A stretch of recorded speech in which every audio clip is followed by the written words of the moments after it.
இரு வேடங்களில் RJ. Balaji. RJ. Balaji இயக்கத்தில் சூர்யா நடிப்பில் உருவாகியிருக்கும் படம் கருப்பு.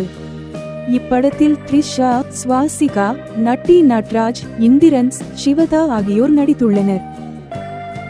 மேலும் இப்படத்தில் வில்லனாக பாலாஜிதான் நடித்துள்ளார் என கூறப்படுகிறது.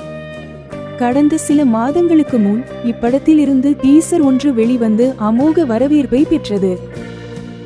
அடுத்த ஆண்டு ஏப்ரல் மாதம் இப்படம் வெளிவரும் என்று எதிர்பார்க்கப்படுகிறது. இந்நிலையில் கருப்பு படம் குறித்து இயக்குனர் ஆர்.ஜே. பாலாஜி சில விஷயங்களை பகிர்ந்துள்ளார். அதில், நான் ஒரு வேலை செய்யும் போது வெளியவே வரமாட்டேன், அதிகமாக பேச மாட்டேன். தற்போது நான் செய்து கொண்டிருந்த வேலை கிட்டத்தட்ட முடிவுக்கு வந்துவிட்டது. கருப்பு படத்தின் எடிட் எல்லாம் கிட்டத்தட்ட முடிந்தது. நான் படத்தை பார்த்துவிட்டேன். எனக்கு படம் மிகவும் பிடித்திருந்தது.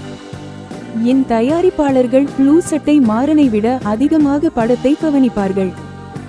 அவர்கள் படம் நன்றாக இருப்பதாக நிம்மதி அடைந்துள்ளனர் என்று தெரிவித்துள்ளார். நன்றி நண்பர்களே. தொடர்ந்து சினிமா செய்திகளை தெரிந்து கொள்ள எங்கள் சேனலை சப்ஸ்கிரைப் பண்ணுங்கள்.